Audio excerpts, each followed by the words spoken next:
When you think about it, spiders were one of nature's first true engineers.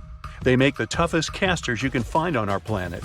The silk spiders use to build webs is stronger than steel. They trap their prey in that web. They use it to dangle from the ceilings in our homes and haunt our dreams too. Their silk is extremely stretchy. Considering how stretchy the silk is, plus the amount of force you need to use to break it, that combination shows the silk is so strong, it's able to take 3 times as much energy as Kevlar before it breaks. Now, Kevlar is a synthetic material used for tires and some other rubber products like cut-resistant gloves or flame and blast barriers. It's also a material used for sports gear. For example, it's the thing in your running shoes that helps you maximize your energy output. With Kevlar, boats are more tolerant of damage and lighter. It's extremely strong, 5 times stronger than steel, and lightweight at the same time. Dragline silk is an especially strong kind of spider silk. A dragline connects the spider to its web. It's something like a safety line in case a spider falls, and it needs to be strong enough to support the weight of the spider. A single strand consists of protein molecules, and they're aligned together really tightly.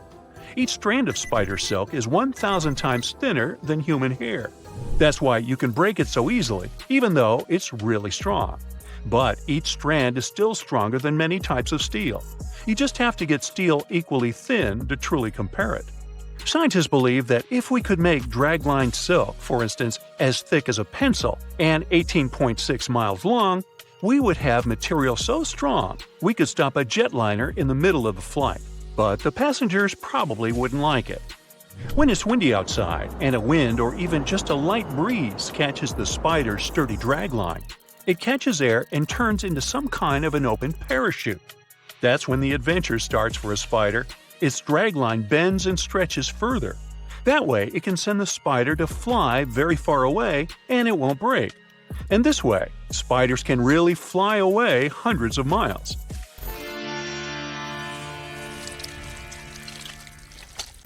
Since spider silk is so strong, it inspired researchers to come up with new material. It's known as something called elastomer, since it's elastic like rubber. This material has a structure just like a spider web, and that's what makes it durable and allows you to evenly distribute the stress you put on it without breaking it. Just like spider silk, it's both exceptionally tough and stiff. Stiff materials can take a lot of stress before you manage to deform them, whereas tough materials can absorb a lot of energy before you break them. For instance, glass is stiff but not tough. When it comes to commercial materials, it's mostly a trade-off. With higher stiffness comes lower toughness, and vice versa. The fact this new spider silk-inspired material is high in both of these features makes it even cooler.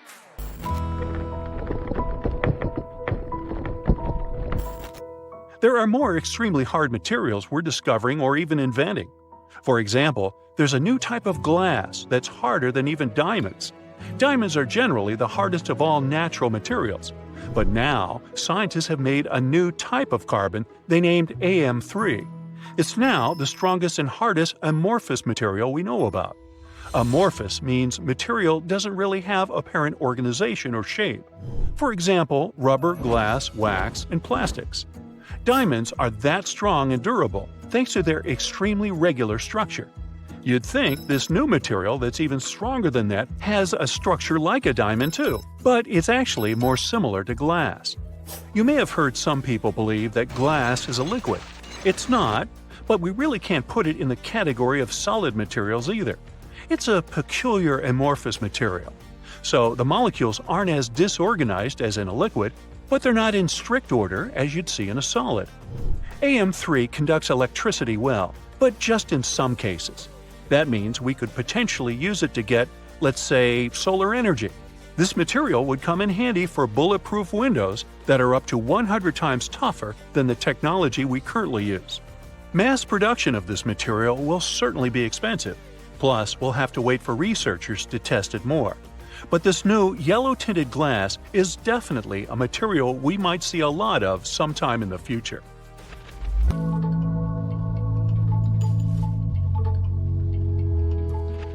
The next one is wurtzite boron nitride. It's quite weird. It's harder than diamond, Some studies say 18% harder, which is a lot, and it's amorphous at the same time.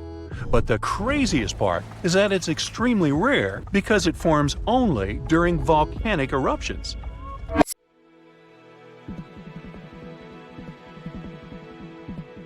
Then we have Lonsdale light.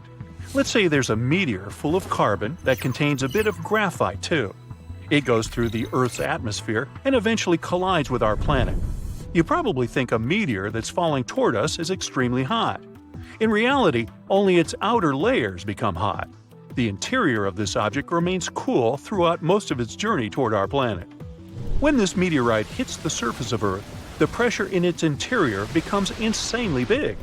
It's stronger than any other natural process that can affect the shape of graphite or some other material. Like if you squeeze it or try to shape it with whichever technology you'd want, you'd still don't get a force that's as strong as the pressure that occurs during this impact. Because of this, the graphite in that meteor compresses and now has a crystalline structure. It's not like a diamond, even better. It turns out to be 58% harder. But for now, graphite that's harder than diamond is just a scientific theory. Scientists do study some real examples of graphite and its different shapes, but they have only those that are not that pure. That means there are lots of other elements in these materials that make this material softer than diamonds. But if there was a special pure graphite meteorite heading towards our planet and striking the surface, it would, without any doubt, create material way harder than any diamond we have ever found.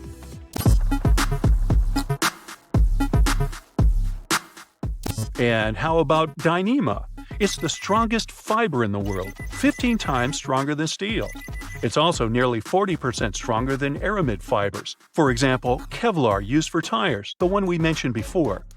Dyneema is lighter than water, but is still great for things like ropes and towing lines for the shipping industry. It's a great material for nets for fishing and safety gloves in the metalworking field too.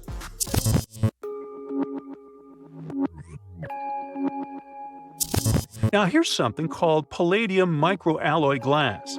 As we said before, there are two very important features all materials have. The first one is strength. That's how much force some material can withstand before you manage to deform it. The second one is toughness. This stands for how much energy you need to fracture or break it. Ceramics are mostly strong, but not very tough.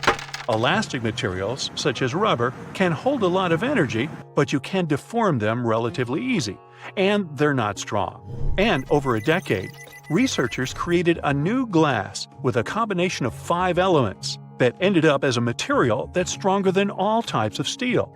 Yup, this glass will rather deform than break. This is actually the hardest material that doesn't include carbon. And meet Bucky paper. In the late 20th century, we discovered there's a specific form of carbon that, once again, is harder than diamonds.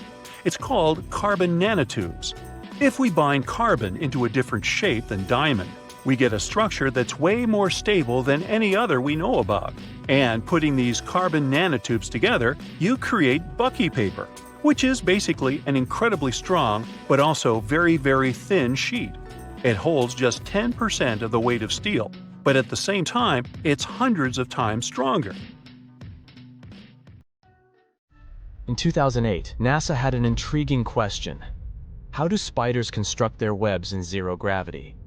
Therefore, they sent 2 spiders to the International Space Station.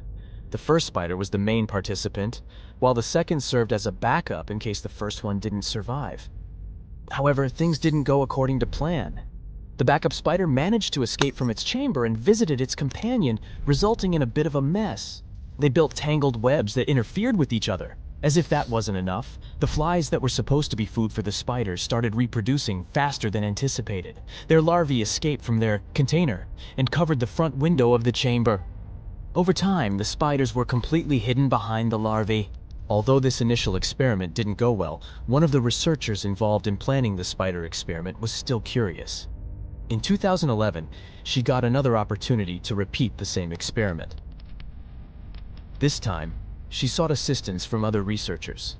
They decided to send a different species of spider into space and prepared 4 spiders, 2 for the ISS and 2 for Earth. allowing for result comparison. The goal was to expose the spiders to varying gravity conditions and observe their behavior. However, another twist appeared in the story. Initially, they believed they had 4 female spiders, but it turned out that 2 of them were actually males. Determining the sex of young spiders can be tricky, but fortunately, one male had already been sent to space, while the other remained on Earth, enabling valuable data collection. The second experiment proved successful. The spiders were active. They built and dismantled webs, and even without the assistance of gravity, they spun new ones. 3 cameras captured thousands of pictures, showcasing their hard work on the webs. Interestingly, it seemed that spiders created significantly more symmetrical webs in space than on Earth. The center of the webs was closer to the middle, and surprisingly, the spiders didn't always position their heads downward as they typically do on Earth. However, one significant factor made all the difference: light. When the spiders on the ISS had a source of light, they weaved asymmetrical webs, similar to those found on our home planet. Light played a crucial role in orienting the spiders in space. The chamber's lamps were attached at the top. If the lights had been positioned differently, for example on the side, it would have been challenging to observe the effect of light on the symmetry of webs in zero gravity. When the lights were turned off, the spiders rested in random orientations within their webs. Yet with the lights on, they would orient themselves away from the light source, which meant downward. Hence, in the absence of gravity, light assisted them in orientation. This discovery was unexpected, because spiders can typically build their webs in the dark and capture prey effectively, even without light. Spider's web itself is such a cool thing wherever they are. It's like these creatures have small silk production factories inside them. Within their body, a thread is stored in the form of a highly concentrated liquid. And a regular garden spider can produce up to 7 different types of silk, each having a unique combination of proteins. Each type of silk has a different purpose. For example, one type of thread makes the web elastic, which means the web absorbs the impact when insects collide with it. Another type of silk makes the thread flexible and strong, so it's more difficult to break. Some proteins found in the silk protect it from harmful bacteria and fungi, allowing the web to last longer. They also keep the silk moist so it doesn't dry out. Wow. Imagine having a home where you don't have to buy anything extra to maintain it. Spider silk is lighter than cotton and incredibly thin, up to 1,000 times thinner than human hair. But it's also insanely strong. I mean, it must be, since that's what they rely on while living their everyday life. Whether they're preying on some wandering insect or trying to resist heavy rain and wind. But you wouldn't expect it to be stronger than steel, right? Of course, in reality, you don't come across steel that thin. But if you could find a piece with the same weight as spider silk, you'd see that it has similar strength when pulled or stretched. In fact, spider silk is 5 times stronger than steel of the same thickness. Spider silk is also super stretchy, able to stretch up to 4 times its original length without breaking. Plus, it remains strong even in freezing temperatures below -40 degrees F. The most common type of spider is the orb weaver. They're masters at building those webs you keep seeing in open areas. That's where they have a better chance to catch a tasty lunch. But since they choose such spots, their webs are more prone to damage. That's why these spiders have a fascinating habit. They often rebuild their entire webs every day, even if the current web seems perfectly fine. I wish I was this dedicated to maintaining my bedroom. These spiders actually do this because they want to be prepared for the evening when they patiently wait for their potential prey to get caught in their carefully set trap. At first, this might seem like a waste of time. After all, they need to invest a significant amount of protein to produce the silk that forms their webs. But even if an orb weaver spider doesn't catch its meal overnight, it usually has enough silk proteins to dismantle its old web and build a new one for the following night. As the spider removes the old web, it consumes the silk at the same time, and by doing that, recycles the proteins it contains. If you've ever observed a spider on its web, you must have noticed how attentively it responds to even the slightest vibrations. It turns out that spider silk can be finely adjusted to different sound frequencies, unlike any other material. When a spider builds its web, it doesn't just spin the silk and leave it as it is. The spider actually makes adjustments to the silk by changing how tight or loose it is and how different threads are connected. This way, it creates a web that can vibrate or make different kinds of sounds. The spider is like a musician tuning their guitar. This feather-legged lace weaver is called the garden center spider because it mostly enjoys humid greenhouse conditions. And it has a really cool way of catching insects. Instead of spinning sticky webs like other spiders, it uses electricity. It produces incredibly thin silk, almost at the nanoscale. And on its hind legs, this spider has special hairs that act like tiny combs. As the silk emerges from its body, the spider uses these hairs to comb and manipulate the silk. And here's where the magic happens. This process generates an electric charge. The threads of the silk are now crackling with electricity, so they come together to form little poofs that resemble fluffy balls of wool. These electrically charged poofs are a great way to trap innocent insects wandering around. When unsuspecting prey comes into contact with them, the electric charge causes the threads to cling to their bodies, making it almost impossible to get away. Female Darwin's bark spiders make gigantic webs that can stretch over rivers and lakes, which means they can reach over 80 feet across. It turns out such enormous webs are just a part of their genius plan to catch their prey. A super strong web that goes across the water like a bridge can capture large insects that gracefully fly above the water's surface, like dragonflies, and it's an impressive project that takes days to construct. These special lines go across the river and anchor the web firmly to each bank. There's no easy way out of this.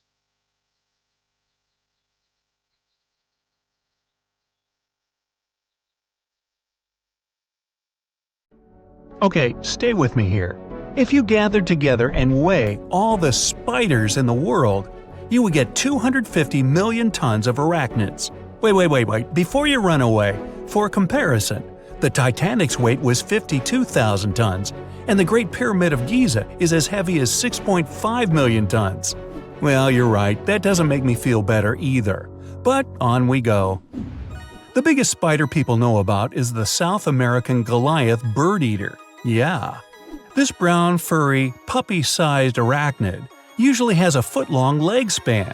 Its body is the size of a large fist, and its weight is more than 6 ounces.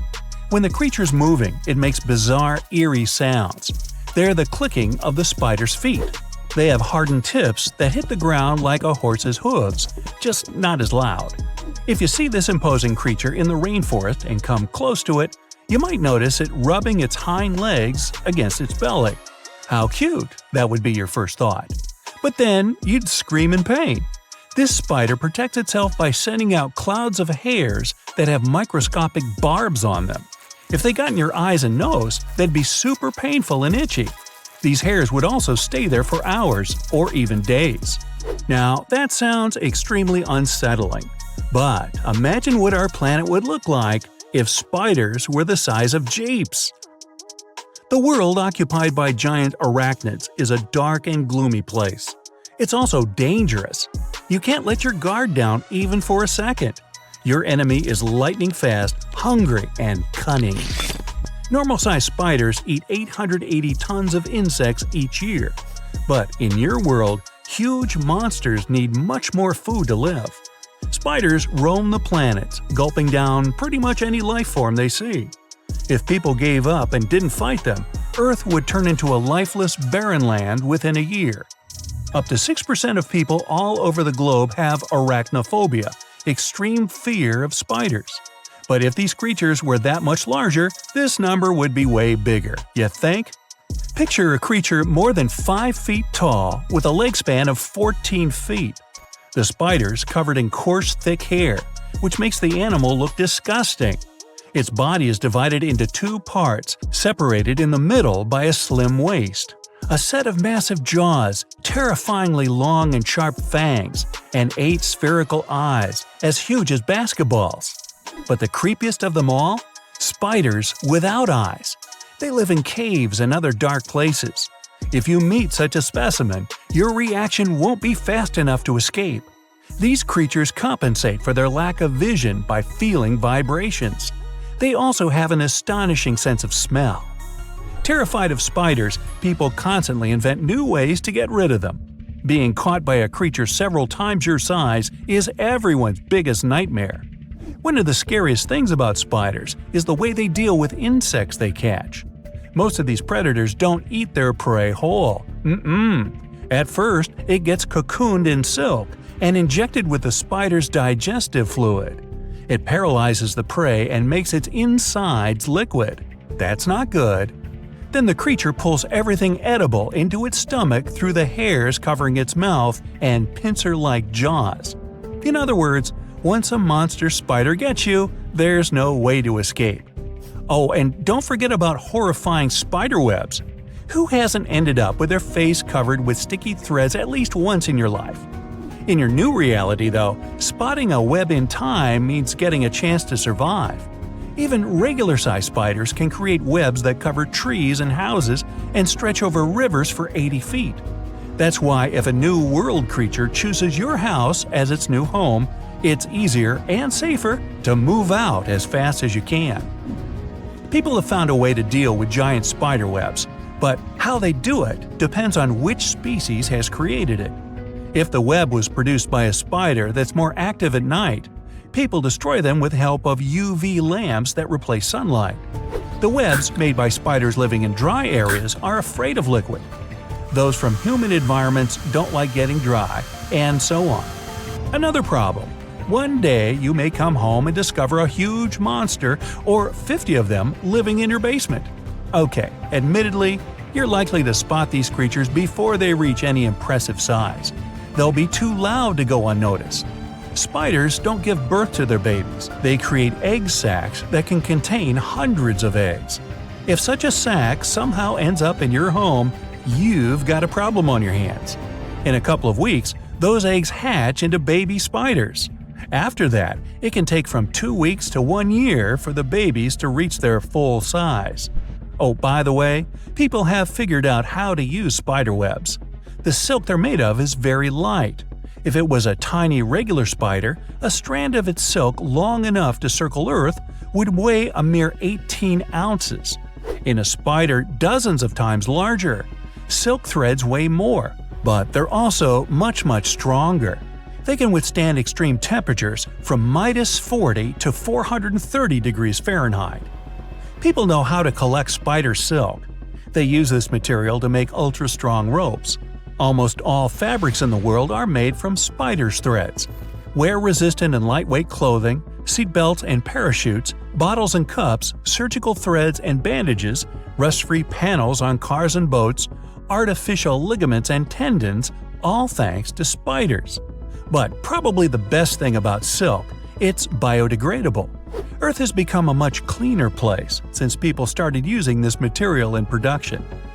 Along with using spider silk threads, people also gather the glue covering the webs. It's a unique substance. It stays wet in the open air and is still sticky after having trapped several insects. Up close, this glue looks like tiny beads on a string, or rather golf-sized balls on the rope if we're talking about car-sized arachnids. They produce much stickier glue than good old regular-sized spiders. That's why, in most cases, it replaces hammers and nails. All kinds of vehicles and vessels are built with the use of spider glue. The only drawback of this sticky substance, you have to be extra careful while gathering it. Once you get trapped, it's a tricky feat to escape. That's why people go glue hunting in large groups. But even if you get into a spider web by accident, there's a chance to survive if you're fast enough. Moths and butterflies have a special layer of scales on their wings. They can shed this layer if they get caught. Use this trick, take off your clothes and run for your life. But how come spiders don't get tangled in their own webs? These arachnids can spin sticky and non-sticky silk. They avoid walking on the sticky parts of their webs. Plus, they have special movable claws on their feet. These claws grip and let go of the threads when they're moving. Also, spiders' feet are covered with thousands of hairs. When they walk, these hairs create countless points of contact between the animal and the surface. That's why you can see gigantic spiders lounging on rooftops or climbing skyscrapers. By the way, when the terrifying creatures do move, they do it at breakneck speed. The giant house spider is one of the fastest spider species in our world. It can move at a speed of almost 2 feet per second. That's more than a mile per hour. But creatures as large as a Jeep can speed up to 50+ miles per hour. In other words, you wouldn't be able to escape from them by driving away. In the giant spider world, people have to install tons of artificial lights. Dense, thick spider webs are everywhere. They appear throughout the night and cover large areas, making days dim. Trees and not-so-sturdy constructions often collapse under the weight of spider silk. Luckily, it's just an imaginary world. Spiders can't grow to be as large as a car. Long story short, their hormones prevent these creatures from becoming larger than they're supposed to be. Whew!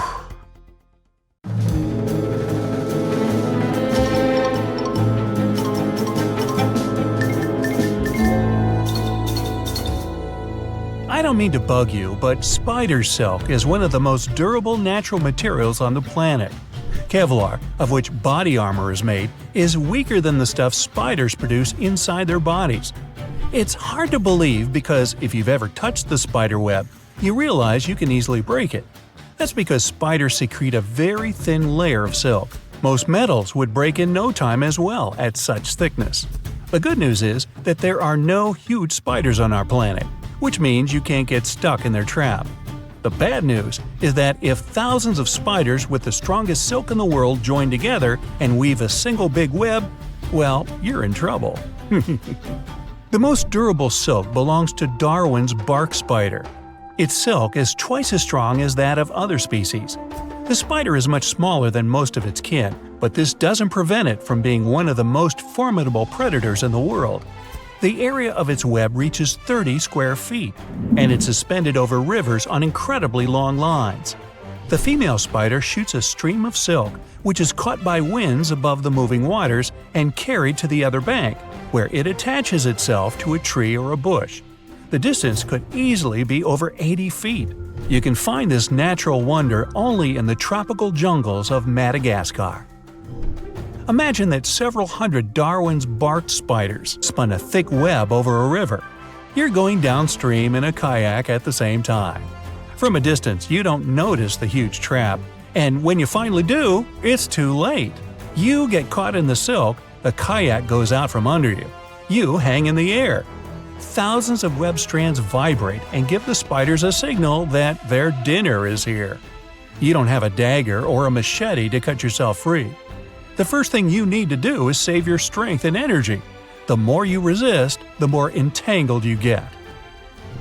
The fact is that the spider's web is sticky. The more you move, the more glue gets on you, slowing down your movement. By the way, there is a group of the cribellate spiders whose web is completely dry, but the threads are surrounded by clouds of ultra-thin silk. If the prey begins to move, these clouds come together and become stronger, entangling the insect even harder. When insects get caught in a spider's web, spiders, especially small species, don't immediately run up to the prey. They are waiting for it to lose all strength to resist.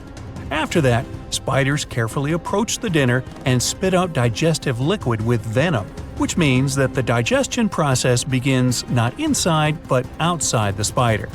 Then the hunter wraps the body of the insect with silk to form a cocoon, inside which the prey is digested.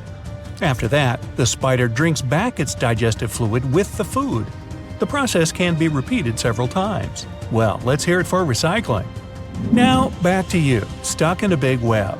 You realize all these terrible events that are about to happen, and your brain begins to work as quickly as possible. From all sides, hundreds of small spiders are running towards you, looking forward to their meal. Your time's running out, but then a solution strikes you. You wriggle out of your clothes and fall into the river. Yeah, you're almost naked in the jungle of Madagascar, but it's much better than becoming a dinner for spiders. You're watching as the arachnids climb up on your clothes and wrap it in a cocoon. Now, about those piranhas. Just kidding. Some spiders use a strong venom that penetrates the insect's body and dissolves it from inside. But the worst fate awaits an insect that gets caught in the Philopponella vicina spider territory. These spiders don't have venom at all. When a small insect gets into their web, the hunter quickly runs up to the prey, twists it, pulls the silk out with its hind legs, and wraps the insect in it. The spider spends a lot of silk, up to 460 feet. That's twice the length of a passenger Boeing. The spider turns its prey 28,000 times during the wrapping. The insect is literally squeezed under such pressure. After this, the spider secretes digestive fluid inside this cocoon and, well, you get it. Yeah, dinner is served. The web serves not only as a trap for insects, it's the eyes and ears of spiders. Nearly all spiders have weak eyesight, despite having 6 or 8 eyes. We humans can immediately see if a little fly is caught in the web, but the spider doesn't know this. It touches the strands of the web with its 8 legs and feels for vibrations that tell it where the prey is or where the web is damaged. Also, the smallest silk vibrations tell the spider about the humidity of the air or the presence of wind. The spider can distinguish the slightest change in the structure of the web, like a musician who hears an instrument is out of tune or doesn't hit the right notes. I said nearly all spiders don't see well, because some species can see much better than humans. One of them is a jumping spider. Their vision allows them to see colors that people can't. But this spider is also interesting because it doesn't weave a web for hunting. It sits and waits for its prey. When a fly or beetle lands on a flower nearby, the jumping spider leaps at it and bites it with its sharp fangs. This small predator can jump up to 50 times the length of its body. It uses silk as an insurance cable to soften the fall, avoid falling on the ground, or return to the original position if it couldn't catch the prey. But you should not be afraid of them, because jumping spiders are actually cute, and many people even keep them at home as pets. Some species of spiders use silk to travel long distances. They shoot strands of it, like one famous superhero, and use them for climbing. Others use wind instead. Their silk is so light that the wind blows it away with the spider. You could say such spiders can fly. And then there are wolf spiders. They don't jump or weave. Instead, they run after their prey, making them the sprinters of the spider world. Unlike jumping spiders, wolves are bigger and look quite scary. When they catch up with their prey, they inject it with venom. But the worst thing is that these spiders have adapted to live in any conditions, from cold mountain peaks to hot deserts and rainforests. People who fear and hate spiders should remember that these creatures control the insect population. Without spiders, the number of insects will increase dramatically, and all agriculture will be threatened. Wheat, corn, vegetables, and fruit may disappear, resulting in a global food crisis. Remember this when you want to hit a spider with a slipper. There are about 45,000 known species of spiders that live all over the world. But some scientists believe there are twice as many species that we don't know anything about yet.